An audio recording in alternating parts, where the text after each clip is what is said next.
Awalnya kami para tetangga sedikit tidak percaya. Tapi kejadian itu benar-benar nyata, anak kecil tersebut terus meronta tidak mau masuk rumah. Bahkan dia meminta ayahnya untuk mengusir hantu menyeramkan itu.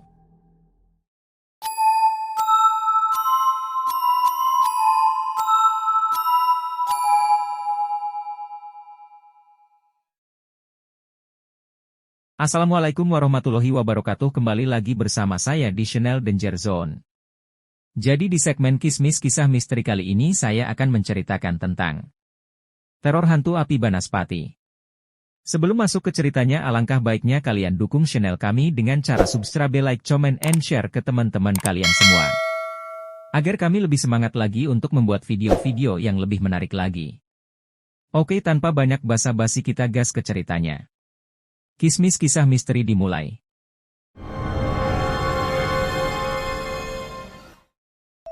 Ketenangan warga Perumnas Bukit Leyangan Damai Ungaran, Semarang, malam itu tiba-tiba terpecah oleh jerit bocah bernama Yoga, 5 tahun. Kedua orang tuanya saat itu menunggui bocah lucu tersebut tidur di ruang belakang rumahnya yang berada di Jalan Bukit Leyangan Serasi Raya, Ungaran, Kabupaten Semarang. Tiba-tiba bocah itu melompat ke gendongan ibunya. Bukan karena sakit, tetapi bocah itu mengaku didekati hantu Banaspati atau termamang yang konon penunggu perumahan tersebut.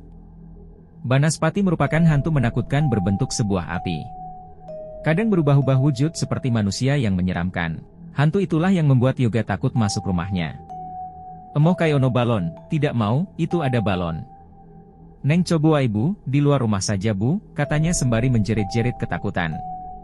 Awalnya kami para tetangga sedikit tidak percaya. Tapi kejadian itu benar-benar nyata, anak kecil tersebut terus meronta tidak mau masuk rumah. Bahkan dia meminta ayahnya untuk mengusir hantu menyeramkan itu. Tentu saja ayahnya jadi bingung karena hantu itu kasat mata. Peristiwa mistik itu berlangsung cukup lama, sejak sore hingga menjelang tengah malam hantu itu masih bercokol di rumah warna hijau tersebut. Para tetangganya juga berjaga-jaga di depan rumah itu sembari menunggu kedatangan paranormal asal Babadan yang sudah dipanggil. Cukup aneh memang ketika kami melihat langsung proses penyingkiran lelembut yang menghuni di rumah keluarga tersebut. Sang paranormal itu mencoba meditasi untuk menemui si makhluk menyeramkan tersebut. Ternyata ada makhluk yang akan menempati rumah itu. Dengan daya upaya akhirnya si makhluk berwujud bola api yang bisa berubah-ubah wujud manusia menyeramkan itu pun dipindahkan ke sebuah bukit yang dipenuhi pepohonan besar. Bukit itu berada sekitar 200 meter dari perumahan. Untuk menghindari agar tidak kembali lagi, rumah tersebut langsung diberi pagar gaib. Bagaimana bisa para lelembut itu memasuki rumah keluarga Sulomo? Ternyata di belakang rumah korban itu ada rumah-rumah kosong yang sudah puluhan tahun tak dihuni. Hingga akhirnya rumah itu rusak dan dipenuhi tumbuh-tumbuhan. Tiap malam sekitar rumah kosong itu juga sangat gelap karena tidak ada lampu penerangan apapun. Dari situlah para lelembut bermukim.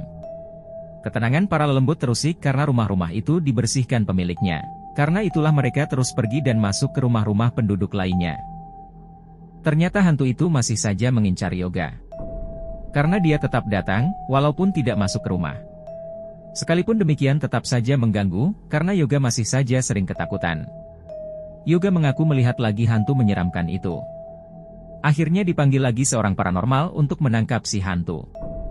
Paranormal yang keberatan namanya disebut-sebut itu membakar sebuah bungkusan yang katanya berisi padi dan benda lainnya. Kemudian benda itu dibakar di depan rumah. Anehnya beberapa menit kemudian tercium bau wangi. Saat itulah paranormal meminta wadah yang disiapkan ditutup. Nah sekarang sudah masuk, ayo kita buang. Jangan di perempatan jalan atau pohon besar, khawatirnya kalau ada orang lewat, terus kesenggol. Dibuang saja di kuburan, tutur paranormal yang keberatan namanya disebutkan itu. Bungkusan tersebut kemudian dibawa naik sepeda motor menuju ke kuburan. Dalam perjalanan banyak keanehan. Saat kami melewati sekelompok anak kecil, mereka pada bubar ketakutan. Bahkan ada ibu yang menggendong bayinya bingung karena tiba-tiba bayinya menangis dengan keras. Sampai di kuburan di dekat Kampung Leyangan, bungkusan tersebut digeletakkan begitu saja. Setelah itu gangguan makhluk halus tersebut sirna. Makhluk halus yang diakini mengganggu warga Perum Layangan Damai, Ungaran, selain Banaspati juga ada beberapa lelembut jenis lainnya yang kerap muncul. Warga juga ada yang pernah didatangi lelembut berwujud seorang wanita tua. Konon wanita tua itu adalah Wewe. Pernah juga ada warga yang kaget saat melintas di depan sebuah rumah kosong, karena tiba-tiba muncul wanita tua sedang berdiri di sana. Pernah saat saya pulang kerja sekitar pukul 18 dikejutkan oleh tangisan bocah. Ternyata tangisan itu berasal dari rumah kosong tersebut. Bocah itu tanpa baju duduk sembari menundukkan kepalanya dan terus saja menangis. Sempat pula terbersit kalau bocah itu anak tetangga yang kebingungan untuk pulang.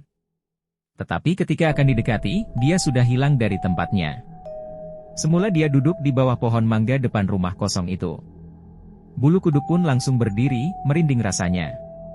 Waktu itu saya pun ketakutan dan buru-buru tancap gas menjauh dari lokasi tersebut.